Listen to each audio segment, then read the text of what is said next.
And whom are you chopping? Your own soldier? Your comrade? Someone you have trained and lived with so many years. Stark realities.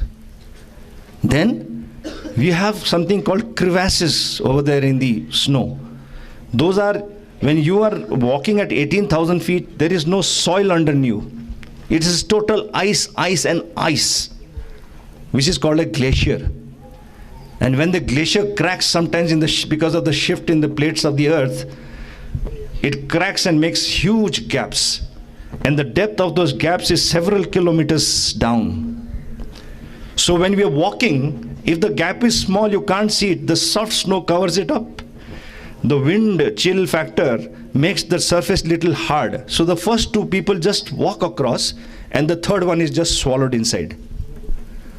Now to make sure that we are safe from that, about 15 people tie themselves with each other. One person here, next person next to that entrance over there, with that much distance and a rope. And we are on a steep incline like this. But still, sometimes the third person or fourth person falls down. When he falls down, with the jerk, everybody starts sliding down and walking and moving towards that big gap or the crevasse. So we have our ice axe, we keep on punching on the ice to get a grip, and somehow we stabilize ourselves. But then we are taught that maximum, 2 or 3 minutes, give time and try to pull that chap out, because you're yourself in a difficult position. You're also being dragged down into the gap. You're holding it with the ice axe. I mean, it's maddening. You're trying to save yourself and you're trying to save your friend. But after 3 minutes, when you can't do anything, you just chop the rope by putting a pit in there. The orders are chop the rope. In any case, after 3 minutes, that man can't survive. Because the temperature inside that gap, do you know what is the temperature? Minus 75 degrees Celsius. He becomes instantly frozen if he does not come out within 2 to 3 minutes. Those are the stark realities. Then, the second difficulty or the challenge was the terrain. 18,000 feet. There is a very, very severe phenomena called hypoxia. That means lack of oxygen in the air. Normal oxygen is about 28% in the air, which we are breathing normally as normal human beings. But as you keep climbing up in altitude, the percentage of oxygen keeps reducing to a very low level. So your body does not get enough oxygen into the body. And you have to breathe like an old man. Even a young, absolutely stout person, healthy person, will be stooping over like an old man and walking slowly because you can't breathe. And when you breathe very hard, your windpipe is burning. It's like a flame, as if someone has put your windpipe on fire. And in that type of an atmosphere, you are expected to climb up like this in a steep incline of 80 degrees where your nose is touching the next step that you're supposed to take. Imagine. And then we have got almost about 90 pounds of weight of your arms, your ammunition, some amount of supply, some clothing. Staying though, we have to live out right in the open. There's no way that you have any shelter. And on top of that, it's just not a walk. Like you go to a trek to Singad or some other place. The enemy is sitting on top, which was the third challenge. He's got the most modern weapons with him. Huge number of machine guns that fire at 1,000 rounds a minute. And each bullet, when it comes, it whizzes past you like this, 1,000 rounds a minute. And you're scared to even move your head because the bullets are zinging all around you. Our sides are all tattered and the people are getting killed left, right, and center. And they are there on top.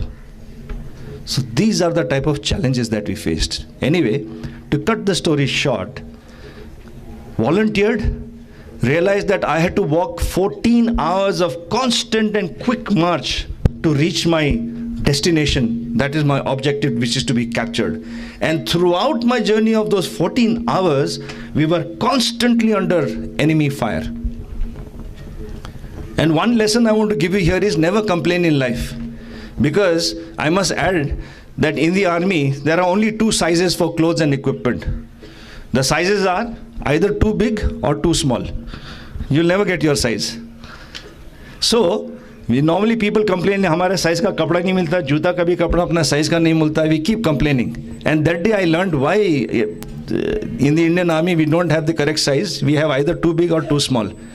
Because when the machine gun started firing at us, one machine gun burst came very close to my leg over here, and one bullet went through the toe of my snow boot. It's a huge boot, snow boot like this, through and through. But luckily the snow boot was so big for me, my toes remained this side and the bullet went through in the front. So what I'm trying to say is, never complain. Everything has got good news and everything has got a positive side to it.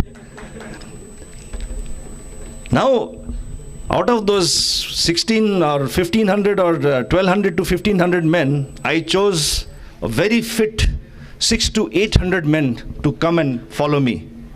And that time I told them, sir में कफन बांधो और कभी सोचो नहीं कि हम वापस आएंगे.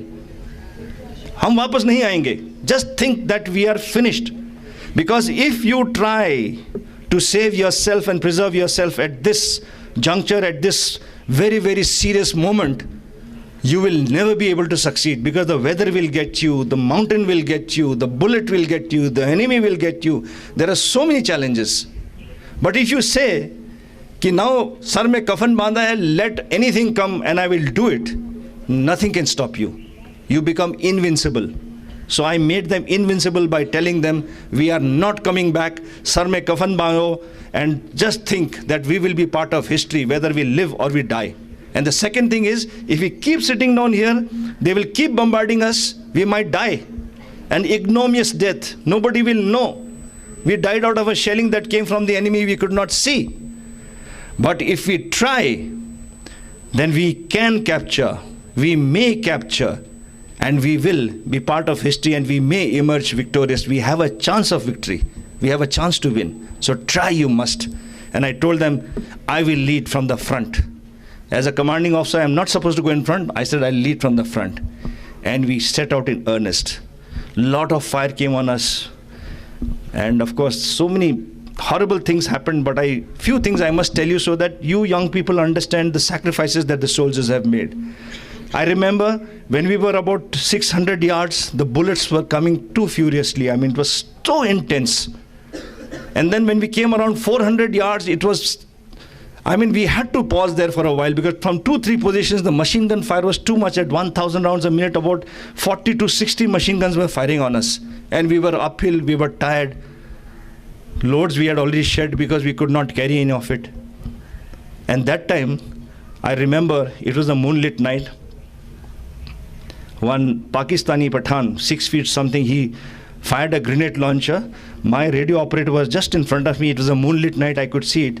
That grenade burst just in front of him and his whole abdomen ripped apart. And his entrails started rolling out. All these contents of his stomach started rolling out.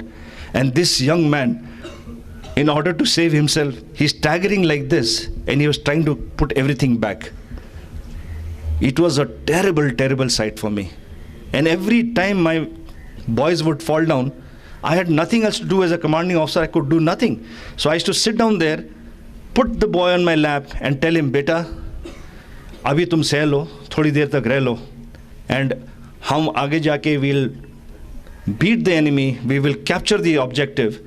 And on my way back, I'll carry you on my shoulders and I'll take you down for treatment.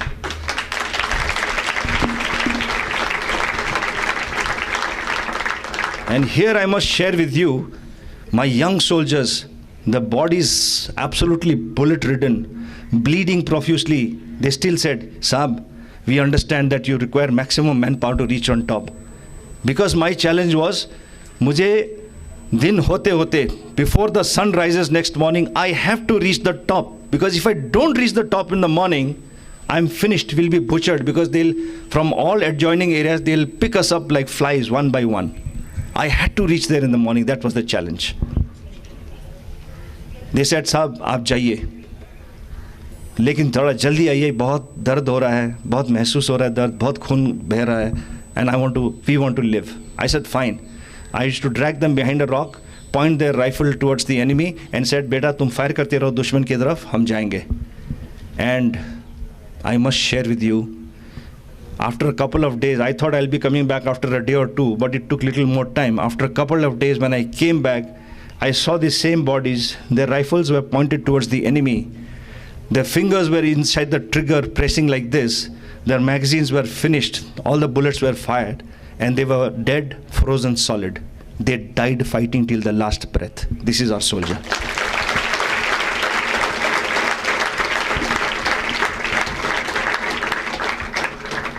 We reached the top with great difficulty, but I thought we had captured that place, but suddenly we got attack after attack from the enemy, counterattack. Rest of my people were absolutely cut off, and out of those 600 people, do you know how many of us had managed to reach on top? I already had got a machine gun burst of 2-3 bullets on my leg and I was bleeding. When I asked people to count how many of us were there on top, do you know how many of us were living and fighting? There were just 8 of us on top. And we were surrounded by the enemy. And they kept on attacking us, kept on attacking us, kept on attacking us. And finally, to cut the story short, let me tell you, there was a time when I was left with only 2 bullets. I was left with only 2 bullets. I said, "Ek bullet, dushman, second bullet, my own head." Because I cannot even dream of being captured and made prisoner of war by Pakistani. But fortunately for me, my artillery guns came into place. I asked them for artillery fire. They fired and pounded the enemy as they attacked us. And on the 4th night, remember, 3 nights and 4 days, no sleep, not a wink of sleep. Because if you sleep, it means death. The enemy will just come and attack you.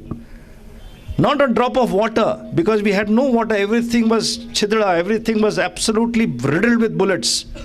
The snow which was there, white snow, it was all absolutely covered with that chemical which when you bombard over there, the chemical is spread around with the artillery shelling. And if you drink that water or that snow into a ball and drink it like this, you are finished. You will have diarrhea and you don't need a bullet. After 2 days, you will in any case die. So you can't even drink that water. No food. Where to get the food from? 3 nights, 4 days. And in this halat, when we got this artillery fire, on the 4th day, my reinforcements came up with my second in command, and we planted the Tiranga Jhanda, and I unfurled the Tiranga Jhanda like I did over here.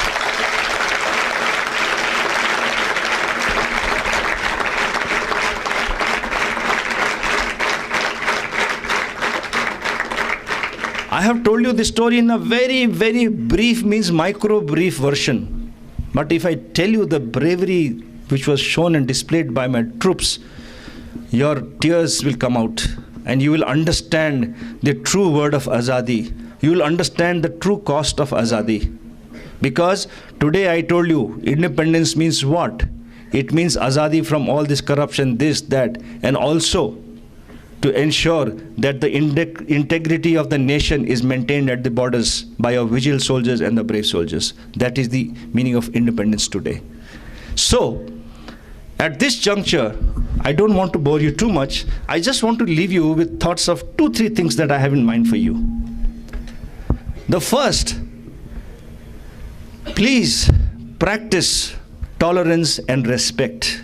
I can see abundance of it over here, because the complete environment over here speaks of respect and the type of good culture that is being bred and taught to you over here under Mr. Yuvraj Shah and his team. Today there is too much of intolerance. We cannot tolerate each other's religion. We do not tolerate each other's culture. We do not tolerate each other's freedom of thought. You see the road rage, even in traffic. Fellow will make a mistake over there and start giving you and staring at you. What have you done? Why can't you let me do the way I go? Even if he's against the traffic laws. There is total intolerance and there is total disrespect for each other. Please learn that mutual respect can get us a long way. And India needs that. A sense of tolerance for everybody to respect each other. It'll be a wonderful place. So please, from today onwards, practice this tolerance. I remember a story one of my friends told me and sent me over there, that in the London cabbie he was taking, and when the London cabbie was trying to go the correct way, when the red signal became green, he went ahead, and the other side another fellow came and very, very recklessly drove past him and just managed to save, the car just managed to save itself. And the Sikh driver was in the correct thing, and that fellow was wrong. Yet that person started using all gali on him. and started abusing him badly and, saying all this thing and gesticulating. And the Sikh gentleman just folded his hands and smiled like this. He just did this and he let him go. The person who was sitting behind asked him, my goodness, it's his mistake. He is breaking the traffic law and you are doing this. You should have told him, what is this? You are the fellow who is wrong and not me. He said, look, everyone who starts out from his house, these people with negativity, they come and they try to throw the garbage on you. But you should not accept that garbage. Do this and tell him, please take your garbage with you. I don't want this negativity. वो कचरा लेके हमने क्या करना है? अपना mood खराब करना है? You will talk badly like that to someone else when you meet because your mood is bad. We used to have a professor who used to fight with his wife and then put all the anger on us when we were in the class. कुछ भी नहीं किया फिर भी गुस्से से थप्पड़ मार देता था. So what I'm trying to say is, do not carry this garbage. Just let it go. Smile. Do this and let him go.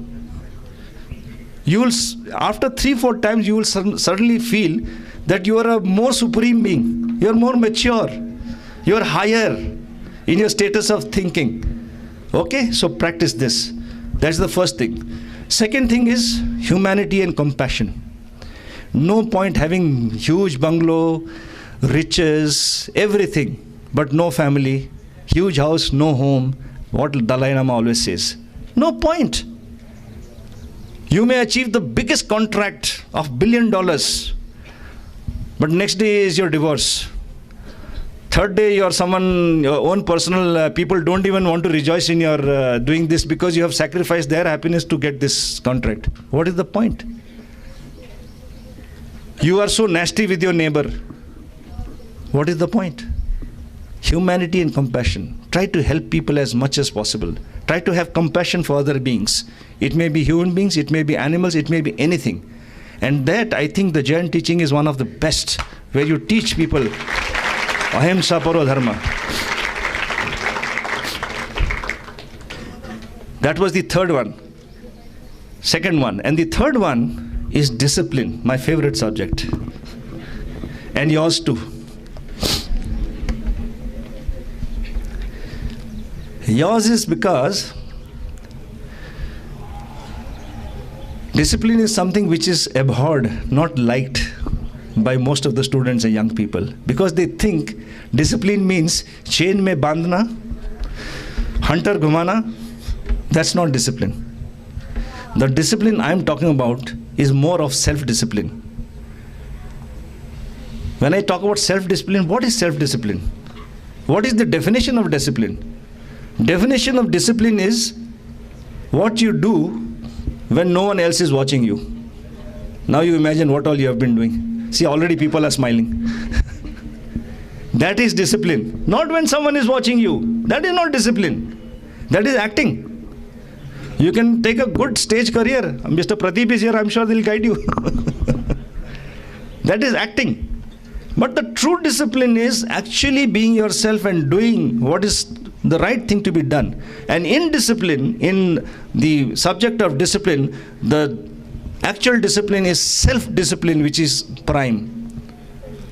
Some people even call it moral discipline. You know, one of the famous speakers compared discipline with a kite. The strings of the kite. When you throw the kite up like that and the string pulls it, it starts climbing higher and higher, it starts flying. After some time, that kite, who is the student, he feels he's gone very high and he's being controlled and restricted because of this string. Don't you all feel that? It's being controlled and restricted because of the string. So when you cut the string, will the kite go higher? The string is the one which guides you to actually go higher. It is a guideline for your success, and it is not the other way around. So when you have self-discipline, moral discipline, and you do the right things despite all the challenges that you face, because temptations are there. It's easy to give bhashan and say ki be self-disciplined, corruption band karo, ye band karo. Just this morning only, when I wrote a message to my friend, we should get independence from corruption, we should get independence from this. So he wrote back, Colonel Saab, easy to give bhashan. If I don't give bribe to the environment people because I'm selling one industry here, those people, I will lose my business. Absolutely correct. So this is where you come in with your intellect and your awareness, because yours is a generation which has got more brains. If the person who is corrupt is using his brains to become corrupt, you use your brains to make sure that you get over him. How could I tell my friend, ki get your work done, pay the bribe, but after that make sure that he pays for it? You can do that. When you do things, do it intelligently. I don't say abrupt. You cannot stop anything abruptly, because this is one of the practices which has been coming down from 3,000 years practice. If you read all the historical books, everywhere there is bribery, everywhere there is some sort of this thing which is corruption which is happening. But the idea is to use your brains intelligently and practice it in the best way you can. Therefore, what we need today is a little national character. We must have a national character. We can't keep throwing things out of the car like this. When we go to Singapore or Japan, we are so scared to throw these things, because you know the police will come and give you a ticket. And everyone who comes here, the Westerns, they say कि Indians are very disciplined. वो कितना साफ सुथरा रखते हैं उधर. But the Hindustan में जब आओगे आप वापस, why is this happening? Why is the kachra being thrown anywhere? That's because we have got that chalta hai attitude. So we must have this national character. And the last bit of advice I want to give my friends is have a sense of humor. Don't keep such a castor oil face all the time. Your people will say, oh, aa gaya castor oil. Yeah. Have a sense of humor. I'll tell you in war how it helped me.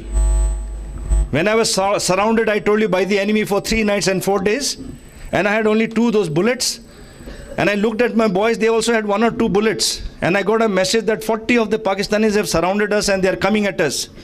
I had to change their spirit. They were absolutely tense. They could see the tenseness in my face. And I remembered my father. He said, use humor. That will change the plane. And I quickly thought, you know, in Nepali, in my language, there are no galis. Hardly any galis. When you speak loudly, it's a gali. So there are no galis.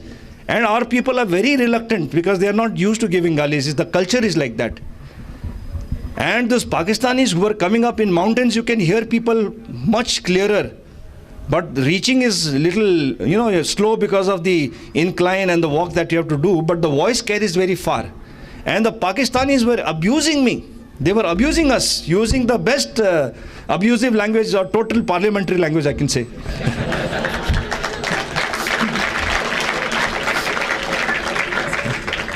So everybody understands parliamentary language. And yours truly, I had a best Sardarji friend in my school and college days and even in my academy days. And he had taught me the choicest Punjabi galis. I am a vocabulary of Punjabi galis. Matter of fact, I'm sure if that fellow writes a memoir, those Pakistanis, they will say that there was one Gurkha soldier over there whose vocabulary was tremendous in Punjabi galis. And I was giving it back to them equal. My boys were tense and they were watching me. So I said, now I must get them into the mood of fighting. And I told myself, I was cursing the world. Why am I in a situation like this? My boys are dying. Everybody is dying. People don't even know what is happening to us. I was into that conflict. And then I suddenly realized I must change the mood. So I looked at my boys and I told them, pardon me for using, because I'm a Fauji, I can use a few here and there. Okay? That's Fauji language. I looked at them, I said, bloody fools, तुम्हारा commanding officer साहब को ये पाकिस्तानी लोग इतना गंदा गंदा गाली दे रहा है, तुम लोग चुपचाप बैठे हो, गाली दो. Now my boys were in total दुविधा, क्या करें? कमांडिंग ऑफिसर का हुक्म is like पत्थर में लकीर. There's no question of disobeying him. So they started nudging each other. You gave it, Suddenly they caught hold of one fellow, Gyan Bahadur, who was from Dehradun. He said, Dehradun ka badmash hai, pakka, he must be knowing galis. So they got him up. And this fellow, 5 feet nothing, takes out his khukri like this, adjusts his jacket like this. He's still trying to get the courage, to give gali in front of me. And then he looked over the boulder, and then he looked at me. I said, yes, gali do. Then he says, Pakistani kutta upar aayega to mundi kaat dega.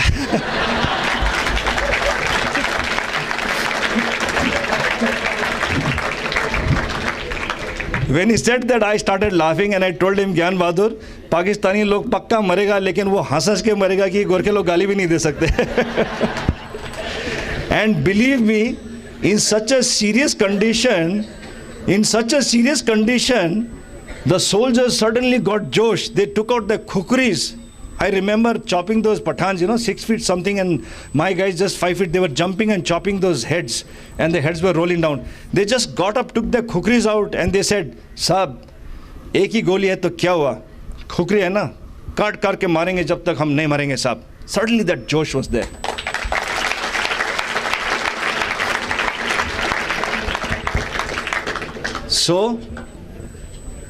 So, my dear friends, when that could work for us in one of the most dire situations, I'm sure humor will work for you.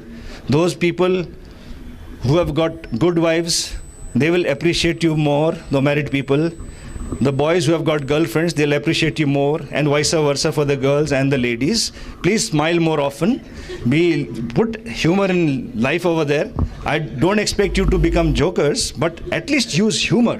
Use humor in day-to-day life and make your life a little worth living.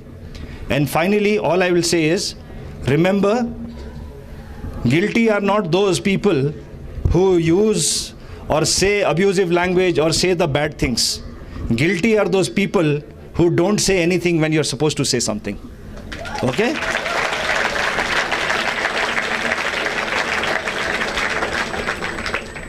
Have you all understood what I'm trying to tell you?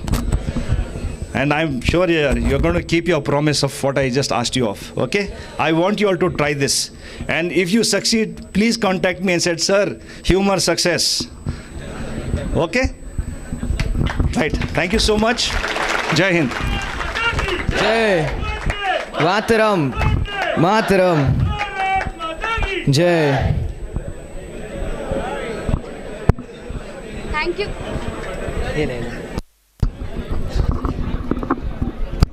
Thank you, sir, for the inspiring lines and to enlighten us with the glory of your victory. We would surely inculcate what you have said and definitely no chalta hai attitude from today. Now, we'd like to call Prakhar from Swatantra Theatre to present his act.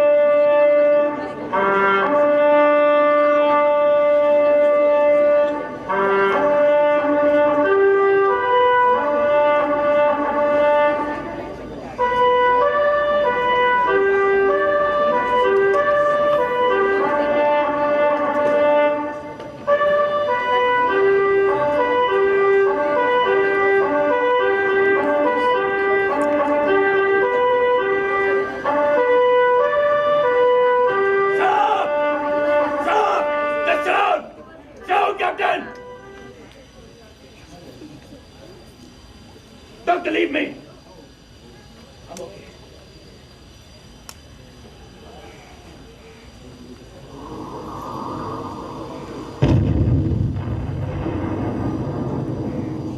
मेरा नाम brigadier Suraj Singh है। क्या आपने कभी मौत को confront किया है? शायद नहीं। मेरा सामना कई बार हुआ है मौत से, जंग के मैदान में।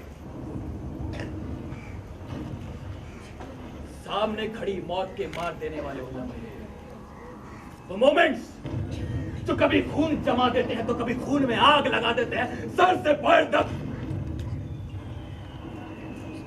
मैं बिस्तर पर लेटे मरीज की बात नहीं,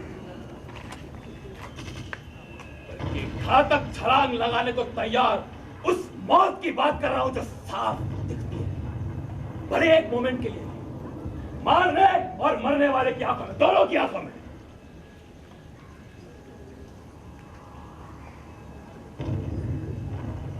मैंने कई लोगों की जान ली है, मौत के घाट उतारा है। शायद इन क्षणों में मेरी आत्मा में मेरे पूर्वज आ बैठे हैं जो सदियों से मौत से खेलते रहे। The dealers in death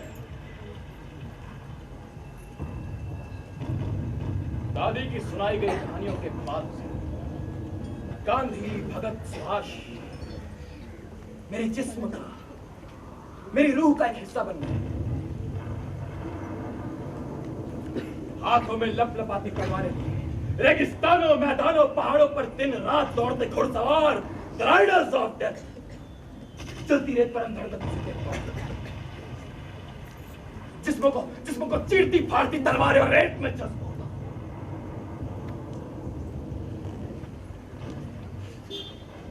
आजादी से पहले हम लोग राजस्थान की एक छोटी सी रियासत के राजा थे।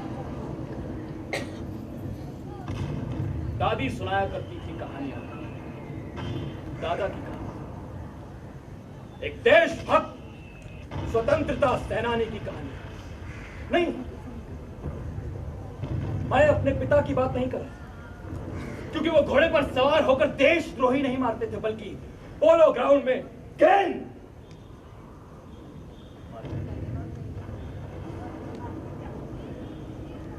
मां की बात भी नहीं कर रहा, क्योंकि वो भी इसी युग की है, the typical Coca Cola product.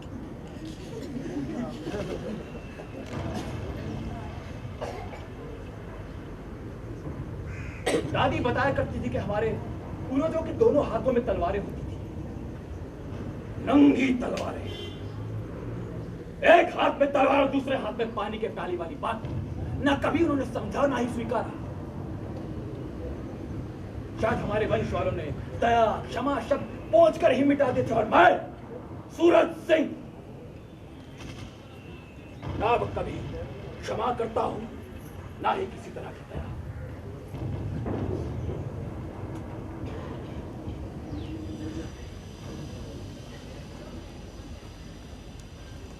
पिछले युद्ध की याद अब भी आती है।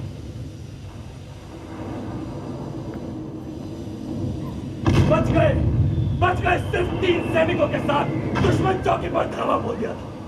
मेरी यूनिट के गुरखा सैनिकों की खुखरिया खबज दुश्मनों का सर काटती खुखरिया, गले में लटकती ग्रेनेडों की माला में से एक ग्रेनेड निकालकर फेंकता मैं। कैप्टन सूरज सिंह। उन दिनों में कैप्टन था। किसी विदेशी पत्रकार ने मेरे फोटो के नीचे कैप्शन किया था, द लायन विद ग्रेनेड। पीठ पीछे सेना में मुझे ग्रेनेड सिंह भी कहते हैं।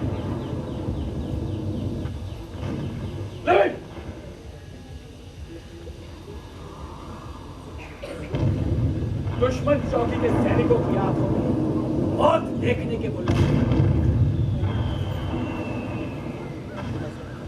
क्या उन लम्हों का आनंद लिया है आपने कभी?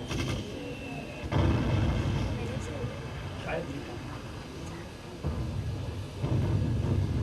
हम लोगों के जीवन में ऐसे मोमेंट्स अक्सर आते हैं, जंग के मैदान में,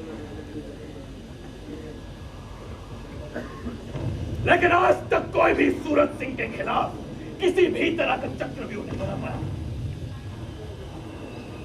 क्योंकि मुझे चक्रव्यूह में प्रवेश करने की और बाहर निकलने की रणनीति आती है। मैं चीते की तरह बेआवाज चलता और शेर की तरह दहाड़ कर छलांग लगाता हूं, जानलेवा छलांग, प्राण घातक छलांग।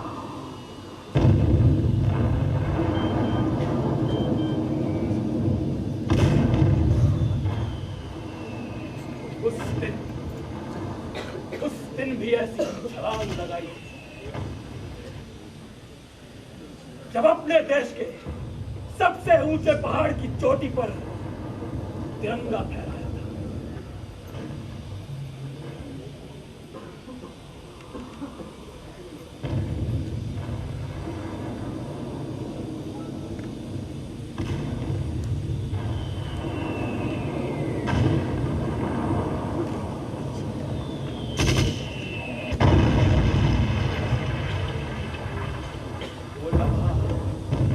वो मोमेंट, क्या आपने कभी आनंद लिया है उस मोमेंट का? फाइनल ब्रिगेडियर सूरज सिंह ने लिया।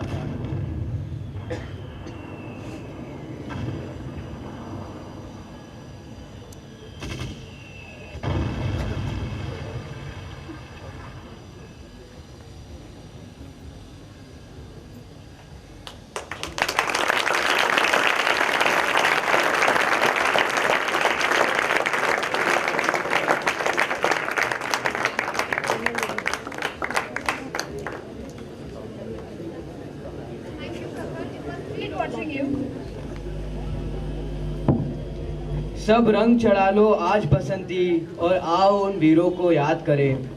सब रंग चढ़ा लो आज बसंती और आओ उन वीरों की याद करें। अपने प्यारे भारत से हम चलो एक और मुलाकात करें। अपने भारत से और यही मुलाकात के लिए हम बुलाना चाहेंगे देवा इन ग्रुप को। देश मेरे मेरी जान है तू, देश मेरे मेरी जान है तू, देश मेरे मेरी शान है तू, देश मेरे मेरी शान है तू।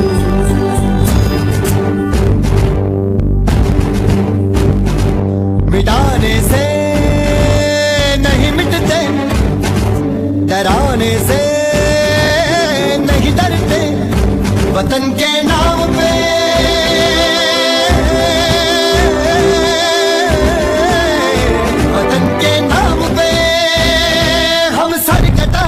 नहीं डरते, मिटाने से नहीं मिटते।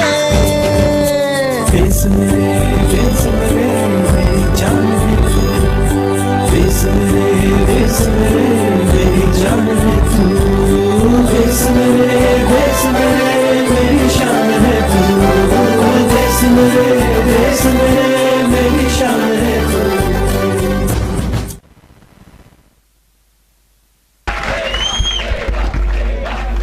बहुत ही वंडरफुल परफॉर्मेंस। ईश्वर भी तुम्हारा दीवाना हुआ, किस्मत भी तुम्हारी गुलाम बनी। जिस पत्थर को छुआ तुमने वो मूरत भी इंसान बनी, जिस पत्थर को छुआ तुमने वो मूरत भी इंसान बनी। कहते हैं service to mankind is service to God. True to this words, he is a man and what a man, he is a man and what a man. Now we like to call Yuvraj sir for a few words.